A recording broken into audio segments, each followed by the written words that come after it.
MLC గారు ముందు నుంచి చెప్తున్నారు ఆ మాట. ఈ ఇల్లు వెళ్ళిపోతే నేను ఏ చెట్టు కింద ఉండాలి, ఈ అప్పులు ఎలా తీర్చాలి? మీరే చెప్పండి సార్. ఈ అప్పులు తీర్చడానికి నేను విషం తాగి చావాలి తప్ప నాకు వేరే మార్గం లేదు.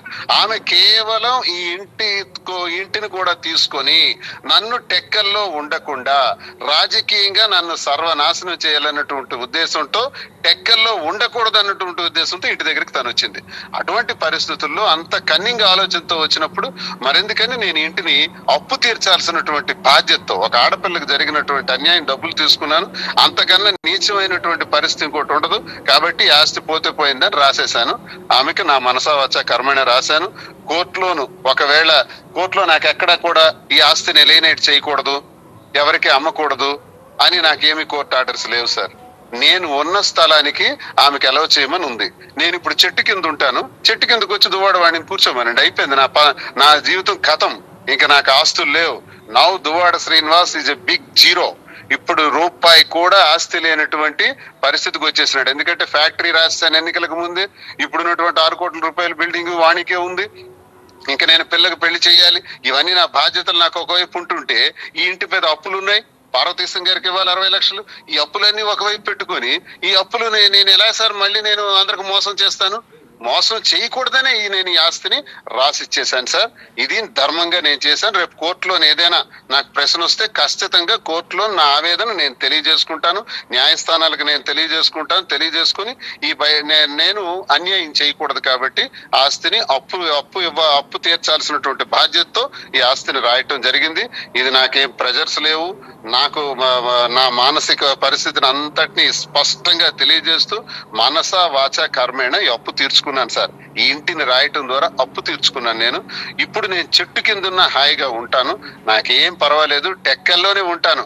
నాకు ఈ ఇంటి నుంచి బయటకు పంపించేసి నాకు అడ్రస్ లేకుండా చేసి నాకు ఎమ్మెల్సీ కూడా టెర్మినేట్ చేయించాలని చెప్పి, నాకు పార్టీ నుంచి సస్పెండ్ చేయించాలని చెప్పి నన్ను ప్రజల ముందు అపాస్పాలు చేసినటువంటి వాణికి నాకు పరిస్థితి ఇక్కడే కూర్చుంటా, ఈ టెక్కల్లోనే చెట్టు కింద కూర్చొని రాజకీయం చేస్తాను, ప్రజల్లోకి వెళ్తాను, పోయిన దగ్గరే మళ్ళీ కాపాడుకుంటాను, పోయిన దగ్గరే మళ్ళీ నేను సంపాదించుకుంటానని తెలియజేస్తూ ప్రజలందరూ కూడా నేను ఆస్తి రాసేసిన తర్వాత నాకు కొంత వ్యక్తిగత కారణంగా నాకు బిజినెస్ పని మీద భువనేశ్వర్ రావటం జరిగింది.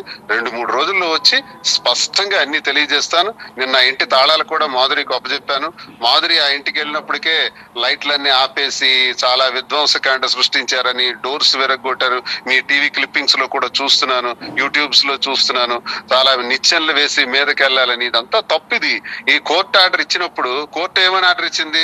దువ్వాడ శ్రీనివాస్ కి ఎలా చేయమని చెప్పింది భర్తకి, అంతేగాని నిచ్చెనలేసి ట్రెస్ పాస్ చేసి తలుపులు విరగొట్టి డోర్లు బద్దలు కొట్టి ఆ ఇంట్లో ఉన్న వాళ్ళని చంపే ప్రయత్నం చేయమని కోర్టు ఇవ్వలేదు కదా సార్.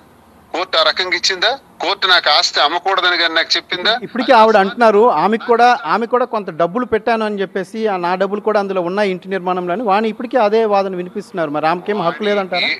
సార్, నా 30 సంవత్సరాల నా కుటుంబ జీవితంలో 2 ఏళ్ల నుంచి నేను వాణితో లేను, బయట ఉన్నాను.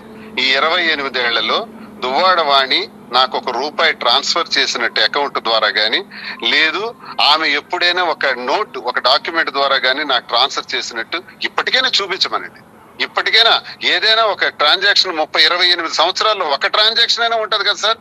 నా అకౌంట్ నుంచి తనకు డబ్బులు వెళ్ళాయి, నా అకౌంట్ నుంచి రాఘవరావు అకౌంట్ డబ్బులు వెళ్ళాయి, నా అకౌంట్ నుంచి వాళ్ళు చెప్పిన వాళ్ళందరికీ ఇచ్చానే తప్ప ఇతరుల అకౌంట్ నుంచి నాకు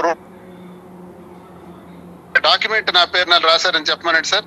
సార్, రాజకీయం మా రాఘవరావు వాణి వల్లే నాకు వచ్చిందంటారు, లుంగితో షర్ట్ తో వచ్చానంటారు, నాకు కోట్లాది రూపాయల ఆస్తులు వాళ్ళ వల్లే వచ్చాయంటారు. మరి వాళ్ళు కోటీశ్వర్లు జమీందారులమే, మాకు విపరీతమైన ఆస్తులు ఉన్నాయంటారు. మరి ఇన్ని ఆస్తులు ఉండేటప్పుడు నా గుమ్మానికి వచ్చి నా కార్ షెడ్ లో నన్ను అబాస్పాలు చేసే విధంగా ధర్నా చేయవలసిన అవసరం ఏంటి సార్? ఒకసారి టెక్కల నుంచి పోవాలంటారు, ఒకసారి ఎమ్మెల్సీ ఉండకూడదంటారు, ఒకసారి ఇల్లు ఉండకూడదంటారు, ఒకసారి కలిసి ఉంటానంటారు, ఒకసారి ఏమో తలుపు ట్రెస్ పాస్ చేస్తారు. ఎమ్మెల్సీ గారు, పార్వతీశం ఇంటి స్థలం ఆమె పార్వతీశం కూడా 60 లక్షలు ఇవ్వాలని చెప్పేసి అన్నారు కదా, మరి ఆయన బాకీ ఏ విధంగా తీరుస్తారు? నేనే తీర్చాలి సార్. ఏ అప్పు చేసినా సరే ఇప్పుడు 60 లక్షలు కూడా పార్వతీశం గారికి తీర్చాలి. పార్వతీశం గారు చాలా మంచి మనిషి, మహానుభావుడు.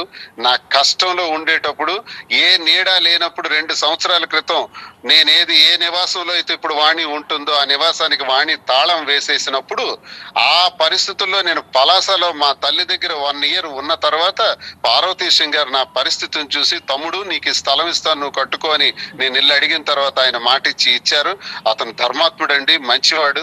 తప్పకుండా ఆయన 60 లక్షలు పువ్వుల్లో పెట్టి నేను అప్పు చేసైనా సరే ఆయనకు ఆ డబ్బులు ఇస్తానని తెలియజేస్తున్నాను సార్.